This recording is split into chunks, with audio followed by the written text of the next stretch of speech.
اسی کی بدولت یہ ملک اس قدر مالدار ہو گیا کہ انسانی تاریخ کا پہلا اعلیٰ تمدن یہیں سے شروع ہوا۔ انہوں نے دریا کی انجینئرنگ اور زمین کی پیمائش کا علم سیکھنا ضروری سمجھا۔ اہل مصر کو فن تعمیر کے میدان میں جس قدر کمال اور دسترس حاصل تھی، وہ مہارت دنیا کے کسی اور ملک اور قوم کو نصیب نہ ہو سکی۔ ہر تاریخی دور کی یادگاریں ملتی ہیں۔ آج کل مصر کے 3 شہر عجائب گھروں میں بدل چکے ہیں۔ اول مقصر یعنی قدیم تھیس، جہاں ابتدائی دور کے مصریوں کے ستون دار ایوان اور مندروں کے آثار قدیمہ نہایت وسیع علاقے میں پھیلے ہوئے ہیں۔ قدیم تھیس یعنی موجودہ مقصر کے محل وقوع پر کرنک کا مندر انسانی صنعت کی تاریخ میں عجیب و غریب چیز ہے۔ ایک نامور امریکی مورخ جیمز بریسٹڈ نے کرنک میں اپنی کرنک کے مندر کی سیر کا احوال ان الفاظ میں بیان کیا تھا: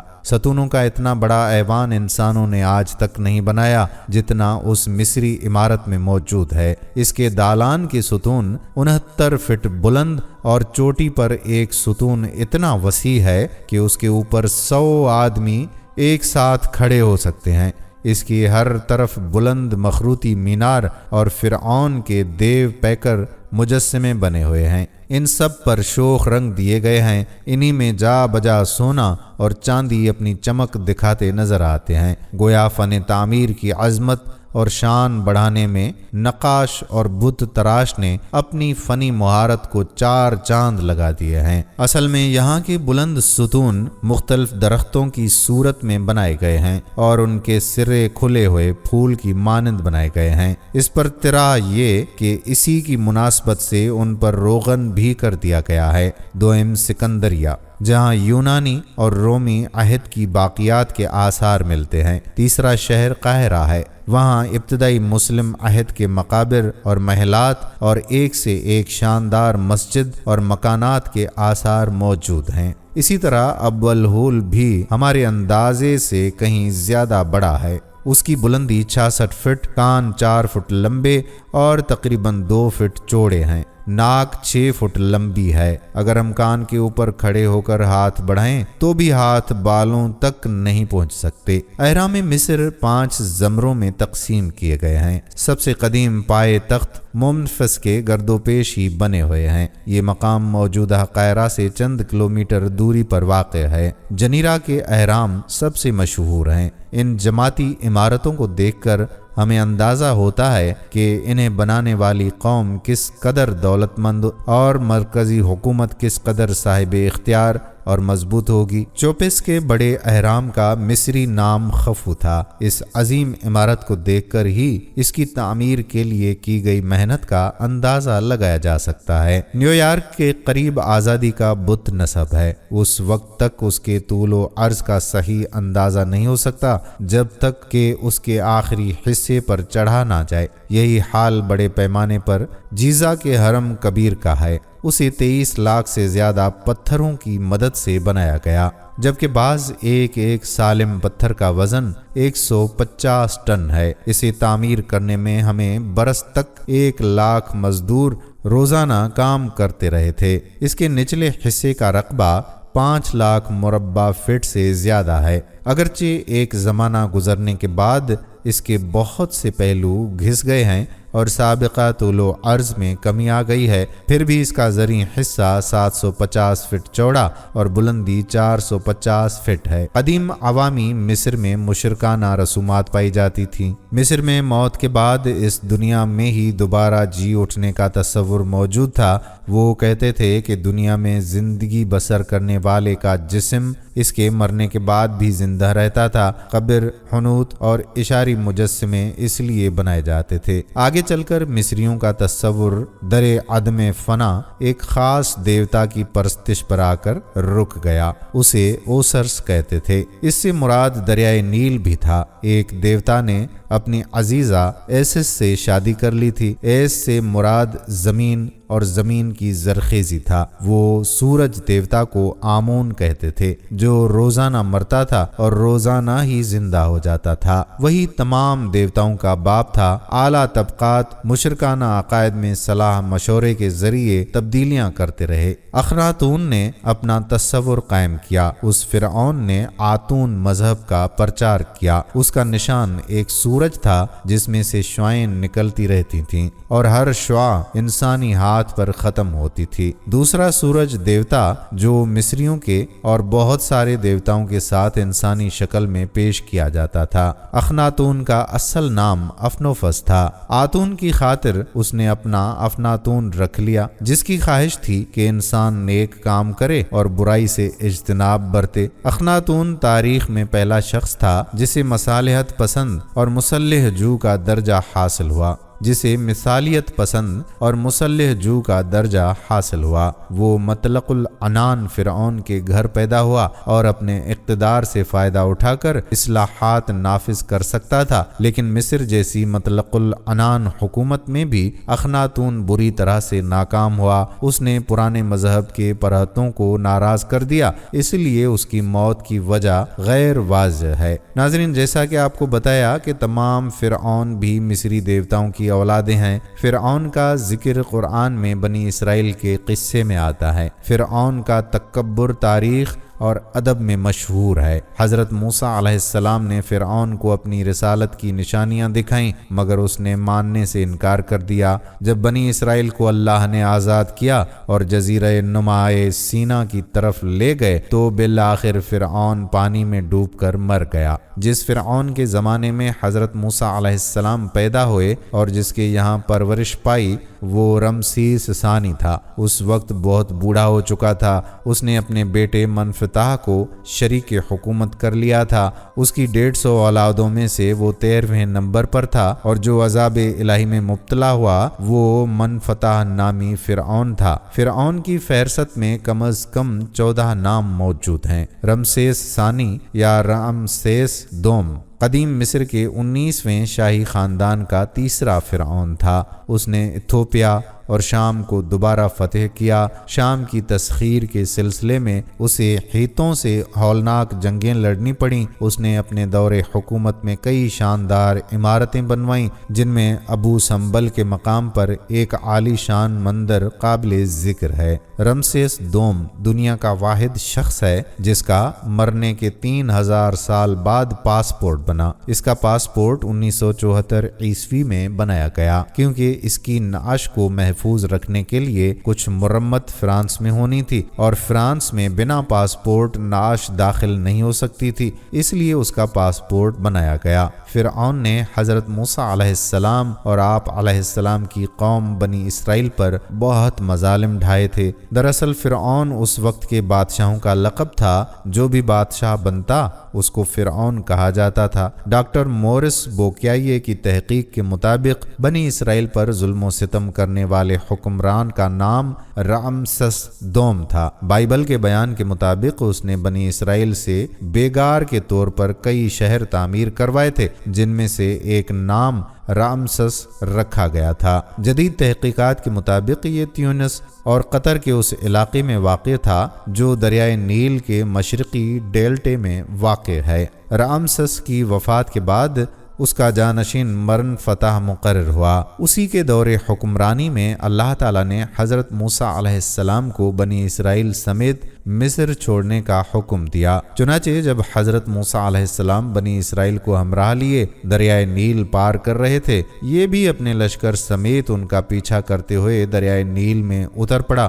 مگر اللہ تعالیٰ نے بنی اسرائیل کو دریا پار کروانے کے بعد دریا کے پانی کو چلا دیا اور فرعون کو اس کے لشکر سمیت ڈبو کر ہلاک کر دیا۔ آپ کو فرعون کی تباہی کا قصہ سناتے ہیں۔ ناظرین، خاندان فرعونہ کا سب سے ظالم اور جابر بادشاہ تکبر و شقاوت، وحشت و دہشت کی زندہ تصویر بنا حرم سرا کی خوبصورت ترین عورتوں کے ساتھ تخت شاہی پر برجمان تھا۔ یہ فرعون کا محل نہیں بلکہ مصر کا ایک وسیع و عریض میدان تھا کہ جہاں آج حق اور باطل کے درمیان ایک عظیم مقابلہ ہونے کو تھا۔ بادشاہ کے سامنے بائیں جانب ملک بھر سے جمع کیے گئے اپنے وقت کے بڑے بڑے جادوگر فرش نشین تھے، جبکہ دائیں جانب اللہ کے نبی حضرت موسیٰ کلیم اللہ علیہ السلام اور ان کے بھائی حضرت ہارون علیہ السلام تشریف فرما تھے۔ بادشاہ کے اشارے پر مقابلہ شروع ہوا۔ حضرت موسیٰ علیہ السلام کی دعوت پر جادوگروں نے اپنی لاٹھیاں اور اپنی رسیاں زمین پر ڈال دیں تو وہ پل بھر میں سانپوں کا روپ دھار کر میدان میں دوڑنے لگیں۔ پورا میدان خطرناک سانپوں سے بھر چکا تھا۔ مجموعے پر ہیبت طاری ہو گئی۔ فرعون اور اس کے درباریوں کا رعونت بھرا قہقہا فضا میں گونجا۔ حضرت موسیٰ علیہ السلام نے فرعون کی جانب دیکھا۔ یہی وہ لمحہ تھا کہ جب جبرائیل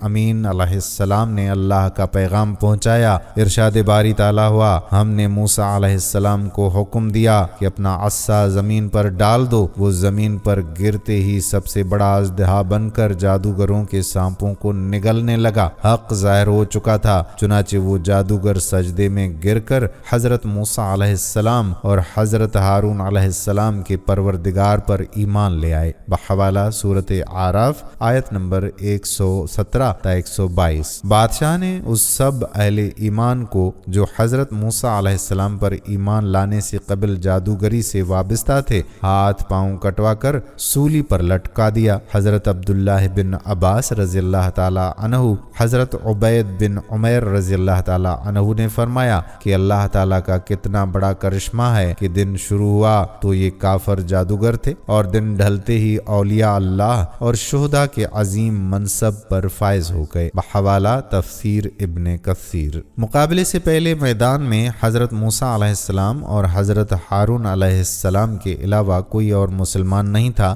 لیکن جادوگروں کے ایمان لانے کے بعد 6 لاکھ افراد مسلمان ہو گئے اور یہ ایک بہت بڑی طاقت بن گئے۔ اس واقعے کے بعد حضرت موسیٰ علیہ السلام 20 سال تک مصر میں رہے اور نہایت صبر و استقامت کے ساتھ تبلیغ دین کا کام کرتے رہے۔ اللہ تعالیٰ نے حضرت موسیٰ علیہ السلام کو 9 معجزات سے سرفراز فرمایا تھا۔ ارشاد باری تعالیٰ ہے، اور ہم نے موسیٰ کو 9 معجزے عطا فرمائے۔ سورہ بنی اسرائیل آیت نمبر 101۔ ہونا تو یہ چاہیے تھا کہ ان معجزات کو دیکھ کر فرعون اور اس کی قوم راہ راست پر آ جاتی، لیکن رعونت اور تکبر کے نشے میں چور فرعون اور اس کے ساتھیوں کے ظلم میں اضافہ ہوتا چلا گیا۔ اپنی قوم کی زبون حالی دیکھ کر حضرت موسیٰ علیہ السلام نے قوم سے فرمایا، اے میری قوم، تم فکر نہ کرو، اللہ تعالیٰ بہت جلد تمہارے دشمنوں کو ہلاک کرے گا اور بجائے ان کے تمہیں اس سرزمین کا خلیفہ بنا دے گا۔ چنانچہ اللہ تعالیٰ نے اپنے نبی علیہ السلام کے اس وعدے کے بعد قوم فرعون پر لگاتار 5 قسم کے عذاب نازل فرمائے۔ ارشاد باری تعالیٰ ہے، پھر ہم نے ان پر طوفان بھیجا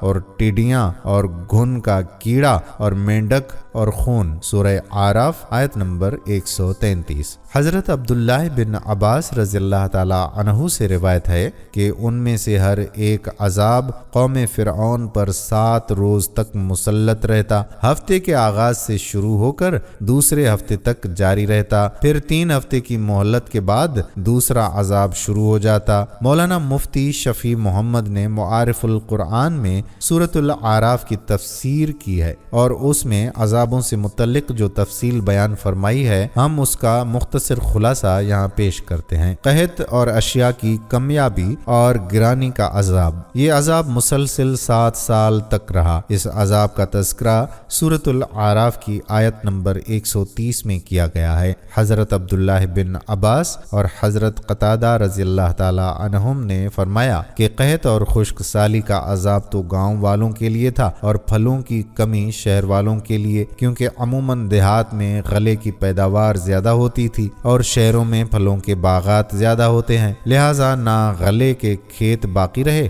اور نہ پھلوں کے باغات۔ عذاب کے اس ابتدائی جھٹکے سے پریشان ہو کر انہوں نے حضرت موسیٰ علیہ السلام سے دعا کروائی۔ دعا قبول ہونے کے بعد قحط رفع ہو گیا تو پھر دوبارہ اپنی سرکشی میں مبتلا ہو گئے۔ کہنے لگے کہ یہ قحط تو موسیٰ علیہ السلام اور ان کے ساتھیوں کی نحوست سے نعوذ باللہ یہ پیش آیا تھا، جس کے بعد اللہ تعالیٰ نے ان پر سخت ترین عذاب کا فیصلہ کیا۔ حضرت عبداللہ بن عباس رضی اللہ تعالیٰ عنہ فرماتے ہیں کہ جب قحط کا عذاب ٹل گیا تو قوم فرعون نے پھر کفر و شرک اور نافرمانی شروع کر دی۔ چنانچہ حضرت موسیٰ علیہ السلام نے دعا کی کہ اے میرے پروردگار، یہ سرکش لوگ اپنے معاہدے سے پھر گئے ہیں، اب ان پر ایسا دردناک عذاب نازل فرما جو ہماری قوم کے لیے واعظ اور آنے والوں کے لیے باعث عبرت ہو۔ اس مرتبہ اللہ تعالیٰ نے ان پر شدید طوفان باد و باران کا عذاب نازل فرمایا۔ اس خوفناک طوفان سے قوم فرعون کے گھر بار اور کھیت کھلیان تباہ اور برباد ہو کر رہ گئے، جبکہ حضرت موسیٰ علیہ السلام کی قوم کے مکانات اور زمینیں محفوظ رہیں۔ اس طوفان سے گھبرا کر وہ لوگ حضرت موسیٰ علیہ السلام کی خدمت میں حاضر ہوئے اور التجا کی کہ اے اللہ کے نبی، آپ اپنے پروردگار سے دعا کیجئے کہ یہ عذاب ہم سے دور فرما دے۔ ہم وعدہ کرتے ہیں کہ ہم ایمان بھی لائیں گے اور آپ کی قوم بنی اسرائیل پر لگائی گئی سب پابندیاں بھی ختم کر دیں گے۔ حضرت موسیٰ علیہ السلام نے دعا فرمائی تو اللہ تعالیٰ نے عذاب ٹال دیا اور ان کے کھیت کھلیان کو پہلے سے زیادہ ہرا بھرا کر دیا۔ یہ دیکھ کر قوم فرعون نے کہنا شروع کر دیا کہ یہ کوئی عذاب نہیں تھا بلکہ سیلاب کی ایک شکل تھی، اور یہ موسلا دھار بارشیں تو ہمارے فائدے کے لیے تھیں، جن کی وجہ سے ہماری زمینوں پر پیداوار میں کئی گنا اضافہ ہو گیا ہے۔ اس طرح ایک بار پھر انہوں نے حضرت موسیٰ علیہ السلام کے کیے گئے عہد و پیمان کو نظر انداز کر دیا اور کفر و سرکشی کی روش پر قائم رہے۔ قرآن کریم نے اسے الجراد کے نام سے پکارا ہے۔ جراد ٹڈی کو کہتے ہیں۔ ٹڈی دل کا حملہ لہلہاتی فصلوں کو دیکھتے ہی دیکھتے تباہ کر دیتا ہے۔ اللہ تعالیٰ نے طوفان کے عذاب کے ٹل جانے کے بعد اس بدبخت قوم کو پوری 1 ماہ کی مہلت دی کہ یہ حضرت موسیٰ علیہ السلام کے واعظ و نصیحت پر غور و فکر کریں، لیکن ان کی بدعمالیاں تو روز بروز بڑھتی چلی جا رہی تھیں۔ چنانچہ اللہ تبارک و تعالیٰ نے ان پر ٹڈیوں کو مسلط فرما دیا۔ ٹڈی دل نہ صرف ان کے کھیتوں اور باغات کو چٹ کر کھا گئی بلکہ گھروں کے اندر اور باہر لکڑی سے بنی ہوئی ہر چیز کھا گئی۔ اس عذاب کے وقت حضرت موسیٰ علیہ السلام کا معجزہ ایک بار پھر سامنے تھا کہ اس ٹڈی دل نے صرف قبطیوں یعنی قوم فرعون کو تباہ و برباد کیا، جبکہ قوم موسیٰ علیہ السلام یعنی بنی اسرائیل کے مکانات، کھیت کھلیان اور باغات بالکل محفوظ رہے۔ قبطی روتے پیٹتے حضرت موسیٰ علیہ السلام کے پاس پہنچے، التجا کی کہ آپ اپنے پروردگار سے دعا فرمائیں کہ وہ ہم سے عذاب واپس لے۔ ہم پختہ وعدہ کرتے ہیں کہ اب ہم ایمان بھی لائیں گے اور بنی اسرائیل کو آزاد بھی کر دیں گے۔ حضرت موسیٰ علیہ السلام نے دعا فرمائی اور عذاب ٹل گیا۔ اللہ تعالیٰ نے انہیں پھر 1 ماہ کی مہلت دی کہ وہ غور و فکر کر لیں، لیکن لوگ اپنی پرانی روش پر ہی قائم رہے، ایمان لائے اور نہ ہی بنی اسرائیل کو آزاد کیا۔ کیڑے مکوڑوں کا عذاب۔ قرآن کریم میں قمل کے نام کا ذکر کیا گیا ہے۔ قمل بالوں اور کپڑوں میں پیدا ہونے والی جوؤں اور گھن کے کیڑے کو بھی کہتے ہیں۔ قمل کا یہ عذاب ممکن ہے کہ دونوں قسم کے کیڑوں پر مشتمل ہو، کیونکہ اس گھن نے ان کے غلے کا وہ حال کر دیا کہ 10 سیر گیہوں پیستے تو اس میں سے 3 سیر آٹا بھی نہ نکلتا، جبکہ جوؤں کی کثیر تعداد ان کے بال، پلکیں اور بھوئیں تک چٹ کر گئی۔ اس سنگین صورتحال سے قوم فرعون ایک بار پھر بلبلا اٹھی اور حضرت موسیٰ علیہ السلام سے فریاد کرنے لگے کہ اب کی مرتبہ ہم ہرگز وعدے سے نہیں مکریں گے، آپ دعا فرما دیں۔ لہٰذا حضرت موسیٰ علیہ السلام کی دعا سے یہ عذاب بھی ان پر سے ٹل گیا، مگر یہ قوم تو کفر و ضلالت میں غرق تھی، عافیت ملتے ہی اپنی پرانی ڈگر پر گامزن ہو جاتی۔ اس بار بھی 1 ماہ کی دی گئی مدت گزر گئی، مگر انہیں نہ تو اپنے وعدوں کا پاس تھا، نہ ہی حضرت موسیٰ علیہ السلام کے واعظ و نصیحت کا ان پر کوئی اثر ہوا۔ چنانچہ مدت مہلت گزرنے کے بعد اللہ تعالیٰ نے ان پر ایک اور عذاب مسلط فرما دیا۔ قرآن کریم میں الضفادع کا لفظ استعمال ہوا ہے جس کے معنی ہے مینڈک کے۔ اس عذاب کی نوعیت یہ تھی کہ ان کے گھروں میں اس قدر کثرت سے مینڈک پیدا ہو گئے کہ وہ جہاں بیٹھتے مینڈکوں کا جم غفیر لگ جاتا، سونے کے لیے لیٹتے تو ان کا پورا جسم مینڈکوں سے ڈھک جاتا، یہاں تک کہ کھانے پینے کی اشیاء اشیاء سمیت ہر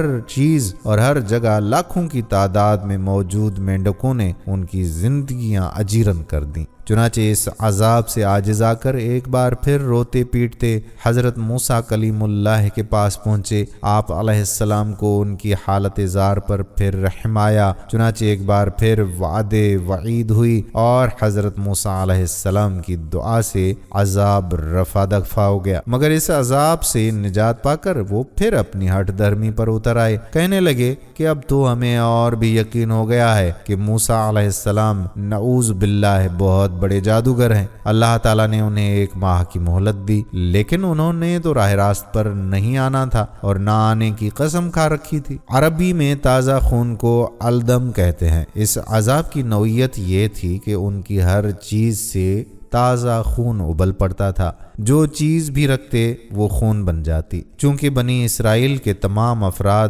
ان تمام عذابوں سے محفوظ تھے، لہٰذا قوم فرعون نے بنی اسرائیل کے لوگوں سے پانی مانگا تو انہوں نے دے دیا، لیکن وہ جب قبطیوں کے ہاتھ میں گیا تو خون بن گیا۔ ایک ہی دسترخوان پر بیٹھ کر قبطی اور بنی اسرائیل کھانا کھاتے تو اسرائیلی کا لقمہ تو اپنی اصل حالت میں ہوتا، جبکہ قبطی کا لقمہ اور پانی خون بن جایا کرتا۔ بالآخر پھر وعدے ہوئے، دعا کی گئی، عذاب پھر ٹل گیا، مگر وہ گمراہی پر قائم ہی رہے۔ قرآن کریم نے انہیں بڑے عادی مجرم قرار دیا ہے۔ اس مرتبہ ان لوگوں پر طاعون کی وبا مسلط کر دی گئی، جس میں ان کے 70,000 افراد لقمہ اجل بنے۔ تاہم حضرت موسیٰ علیہ السلام کی دعا سے یہ عذاب بھی رفع ہو گیا، لیکن اتنی آزمائشوں اور مسلسل وعدوں کے باوجود یہ ربوبیت فرعون پر قائم رہے اور مسلسل عہد شکنی کرتے رہے۔ ہر گزرتے وقت کے ساتھ فرعون کے تکبر،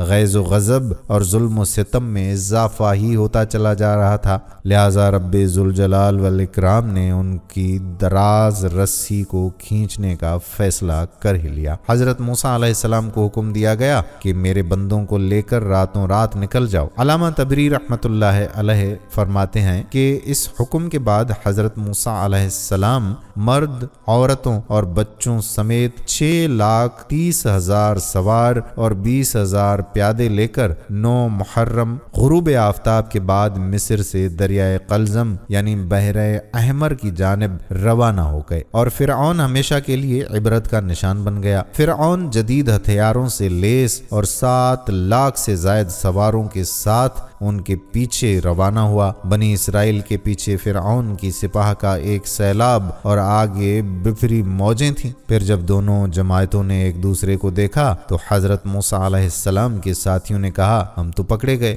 حضرت موسیٰ علیہ السلام نے کہا کہ ہرگز نہیں، میرا رب میرے ساتھ ہے، وہ مجھے راہ بتائے گا۔ ہم نے موسیٰ کی طرف وحی بھیجی کہ دریا پر اپنی لاٹھی مارو۔ چنانچہ دریا پر لاٹھی مارنے سے 12 خشک راستے نکل آئے۔ بنی اسرائیل کے 12 قبیلے ان میں سے گزر گئے۔ یہ منظر دیکھ کر خوفزدہ فرعون نے بھی اپنا گھوڑا دریا میں ڈالا اور لشکر کو پیچھے آنے کا حکم دیا۔ فرعون اور اس کا لشکر جب بیچوں بیچ دریا میں پہنچا تو اللہ تعالیٰ نے دریا کو روانی کا حکم دے دیا۔ دریا کے سب راستے آپس میں مل گئے۔ فرعون جب ڈوبنے لگا تو پکار اٹھا، میں ایمان لایا موسیٰ اور ہارون علیہ السلام کے رب پر، اس کے سوا کوئی معبود نہیں اور میں فرما برداروں میں سے ہوں۔ جواب ملا کہ اب ایمان لاتا ہے، حالانکہ تو پہلے نافرمانی کرتا رہا اور مفسد بنا رہا، تو آج ہم تیری لاش کو پانی سے نکال لیں گے تاکہ تو ان کے لیے نشانہ عبرت ہو جو تیرے بعد ہیں، اور بہت سے لوگ ہماری نشانیوں سے بے خبر ہیں۔ سورہ یونس آیات نمبر 90 تا 92۔ ناظرین، آج بھی فرعون کی حنوط شدہ لاش عبرت کا نشان بنے مصر کے عجائب خانے میں محفوظ ہے۔ ان آیات میں اللہ تعالیٰ نے ایک پیشن گوئی فرمائی ہے کہ ہم فرعون کی لاش کو محفوظ رکھیں گے تاکہ بعد میں آنے والے لوگوں کے لیے وہ باعث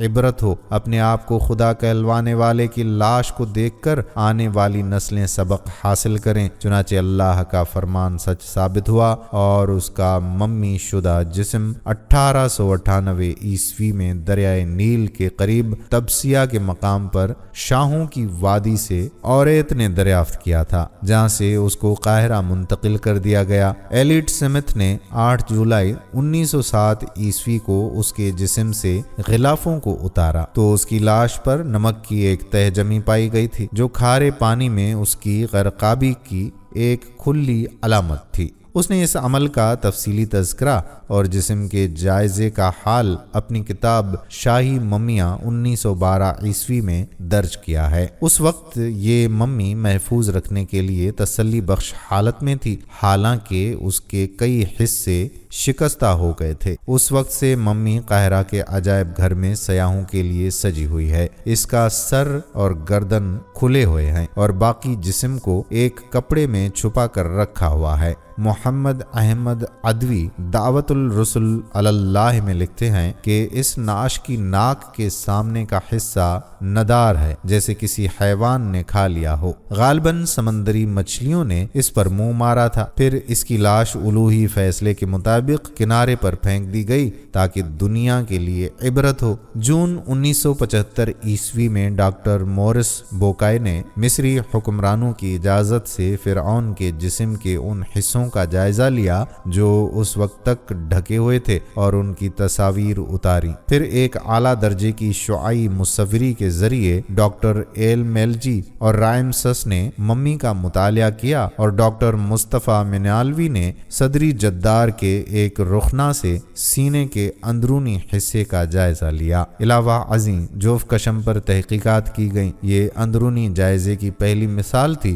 جو کسی ممی کے سلسلے میں ہوا۔ اس ترکیب سے جسم کے بعض اندرونی حصوں کی اہم تفصیلات معلوم ہوئیں اور ان کی تصاویر بھی اتاری گئیں۔ پروفیسر سیکالدی نے پروفیسر منکو اور ڈاکٹر دوریگون کے ہمراہ ان چند چھوٹے چھوٹے اجزاء کا خوردبینی مطالعہ کیا جو ممی سے خود بخود جدا ہو گئے تھے۔ ان تحقیقات سے حاصل ہونے والے نتائج نے ان مفروضوں کو تقویت بخشی جو فرعون کی لاش کے محفوظ رہنے کے متعلق قائم کیے گئے تھے۔ ان تحقیقات کے نتائج کے مطابق فرعون کی لاش زیادہ عرصہ پانی میں نہیں رہی تھی۔ اگر فرعون کی لاش کچھ اور مدت تک پانی میں ڈوبی رہتی تو اس کی حالت خراب ہو سکتی تھی، حتیٰ کہ اگر پانی کے باہر بھی غیر حنوط شدہ حالت میں ایک لمبے عرصے تک پڑی رہتی تو پھر بھی یہ محفوظ نہ رہتی۔ علاوہ ازیں ان معلومات کے حصول کے لیے بھی کوششیں جاری رکھی گئیں کہ اس لاش کی موت کیا پانی میں ڈوبنے سے ہوئی یا کوئی اور وجوہات بھی تھیں۔ چنانچہ مزید تحقیقات کے لیے ممی کو پیرس لے جایا گیا اور وہاں لیگل آئیڈینٹیفیکیشن لیبارٹری کے مینیجر سیکالدی اور ڈاکٹر ڈوریگان نے مشاہدات کے بعد بتایا کہ اس لاش کی فوری موت کا سبب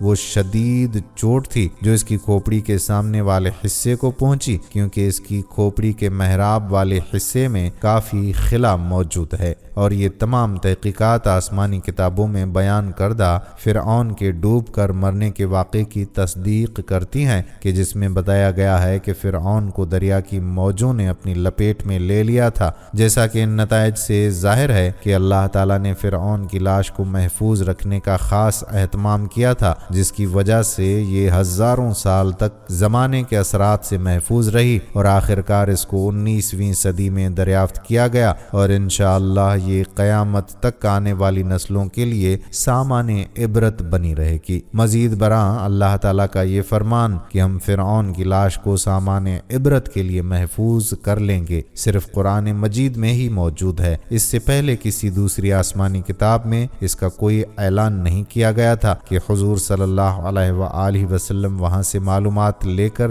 اس کو قرآن میں لکھ دیتے، نعوذ باللہ، جس کا یہودیوں اور عیسائیوں کا پیغمبر اسلام کے بارے میں جھوٹا پروپیگنڈا ہے۔ چنانچہ یہ قرآن مجید کے سچے اور من جانب اللہ ہونے کا ایک اور لاریب ثبوت ہے جس کو جھٹلانا کسی کے بس میں نہیں ہے۔ ناظرین گرامی، مصر کے دارالحکومت قاہرہ کا عجائب گھر دنیا بھر کے سیاحوں کی دلچسپی کا اہم مرکز ہے۔ اس کی وجہ اس عجائب گھر میں موجود قدیم مصری فرعونوں کے نوادرات ہی نہیں بلکہ ان بادشاہوں کی وہ نعشیں ہیں جنہیں ہزاروں برس قبل مخصوص طریقے سے حنوط کیا گیا تھا۔ قدیم مصریوں کا خیال تھا کہ مرنے والے کو جب دوسرا جنم جنم ملے گا تو اس کی روح اپنے موجود شدہ بدن میں واپس آ جائے گی۔ اس لیے اس دور میں بادشاہوں اور امراء کی نعشوں کو حنوط کر کے محفوظ کیا جاتا تھا۔ حنوط شدہ نعشوں کو انگریزی زبان میں ممیز کہتے ہیں۔ قاہرہ کے عجائب خانے میں پڑی بیشتر ممیاں مصر کے ویر البحری نامی علاقے سے ملی تھیں۔ مسلمانوں کے لیے ان ممیوں میں خصوصی اہمیت ہے کیونکہ قاہرہ میوزیم میں پڑی فرعون منفتح کی نعش یعنی ممی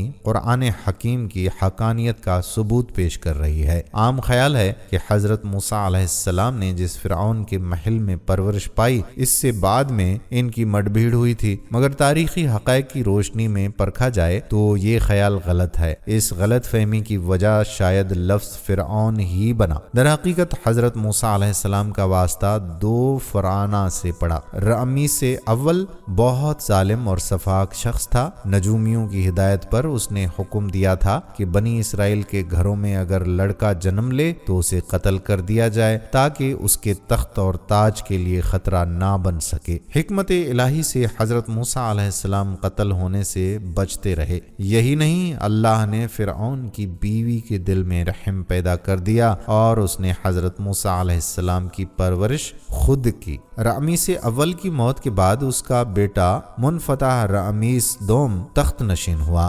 فرعون منتفع اپنے باپ کے 150 بچوں میں سے 13ویں نمبر پر تھا۔ وہ بھی باپ کی طرح انتہائی سفاک اور شقی القلب تھا۔ اس نے بنی اسرائیل سے بیگار لینے کا سلسلہ جاری رکھا، ان پر تشدد کی انتہا کر دی۔ حضرت موسیٰ علیہ السلام کی فرعون سے کوئی ذاتی لڑائی تو نہیں تھی، انہوں نے کبھی فرعون کے اقتدار پر قبضے کی معمولی سی کوشش بھی نہ کی تھی۔ ان کا مطالبہ صرف اس قدر تھا کہ فرعون بنی اسرائیل پر ظلم بند کر دے اور خدائے واحد پر ایمان لے آئے۔ فرعون ان باتوں کی وجہ سے حضرت موسیٰ علیہ السلام کا سخت دشمن بن گیا تھا۔ حضرت موسیٰ علیہ السلام اور ان کے ساتھیوں نے ہجرت کی تو فرعون اور ان کا لشکر بھی ان کا تعاقب کرنے لگا۔ لشکر دریا کے کنارے پہنچا تو اس کی ٹھاٹھیں مارتی لہروں نے اللہ کے حکم سے انہیں راستہ دے دیا اور فرعون بما اپنے ظلم اور ساتھیوں کے غرق ہو گیا۔ فرعون نے جب موت کو سامنے دیکھا تو خدائے وحدہ لا شریک پر ایمان لانے کا اقرار کرنے لگا۔ سورہ یونس میں ہے، اس نے کہا میں ایمان لاتا ہوں اس معبود پر جس پر اسرائیل ایمان لا چکے ہیں کہ سوائے اس کے کوئی دوسرا عبادت کے لائق نہیں، مگر فرعون کا اقرار قبول نہ کیا گیا۔ یہی نہیں، قرآن پاک میں فرعون کو خطاب کرتے ہوئے فرمایا گیا کہ آج ہم تیرے بدن کو بچا لیں گے تاہم تجھ سے آئندہ لوگ عبرت حاصل کرتے رہیں۔ حضرت موسیٰ علیہ السلام اور ان کے لشکر کا تعاقب کرتے ہوئے فرعون، اس کے چیلے اور اس کے امراء اور جرنیل غرق ہو گئے۔ فرعون کی موت پر اس کے پجاریوں پر بجلی ٹوٹ گئی اور پورے ملک میں سوگ کی کیفیت تھی۔ 2 یا 3 دن بعد پانی نے اللہ کے حکم سے فرعون کی نعش کو اگل دیا، جسے دریا کی تیز لہروں نے کنارے پر پھینک دیا۔ لوگوں کو پتہ چلا تو وہ نعش اٹھا لائے۔ اپنے حاکم کو پہچان کر انہوں نے حسب روایت اس کی نعش کو حنوط کر کے ایک قدیم فرعون آمن بیتب ثانی کے مقبرے کے تہہ خانے میں دفن کر دیا۔ مورخین کا خیال ہے چونکہ یہ بحرانی دور تھا اس لیے ہو سکتا ہے کہ فوری طور پر منفتح کا مقبرہ تعمیر کرنا ممکن نہ ہوا ہو اور اسے پرانے مقبرے میں ہی دفن کر دیا گیا۔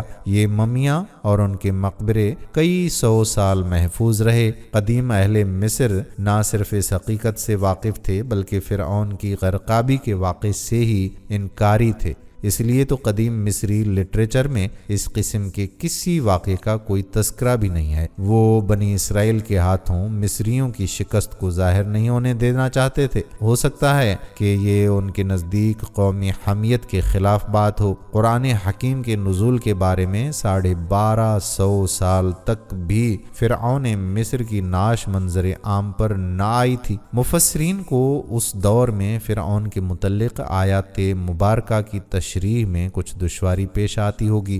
غیر مسلموں کو بھی اپنی بد باطنی کے اظہار اور کتاب ہدا پر اعتراض کا موقع ملتا ہوگا، مگر وقت نے قرآن حکیم کی صداقت ثابت کر دی اور کتاب برحق نے اپنے نزول کے کوئی 1400 سال بعد ایک ایسا معجزہ دکھا دیا جس سے اسلام اور قرآن مجید کی حقانیت روزے روشن کی طرح عیاں ہو جاتی ہے۔ فرعونوں کی نعشیں کیسے ملیں، یہ بھی ایک دلچسپ داستان ہے۔ ممیوں تک پہلے رسائی کسی ماہر آثار قدیمہ نے نہیں پائی، بلکہ ایک سادہ سے مصری شخص احمد عبد الرسول نے حاصل کی تھی۔ اس دریافت پر اسے جیل بھی بھگتنی پڑی۔ ہوا کچھ یوں کہ 1871 عیسوی کا یہ دور تھا، اور اس دور میں یہ خفیہ راستے مصری نوادرات چور الغورنیہ سے تعلق رکھنے والے احمد عبد الرسول نے اتفاقیہ طور پر تلاش کیا۔ وہ 20ویں صدی کے آغاز تک زندہ رہا۔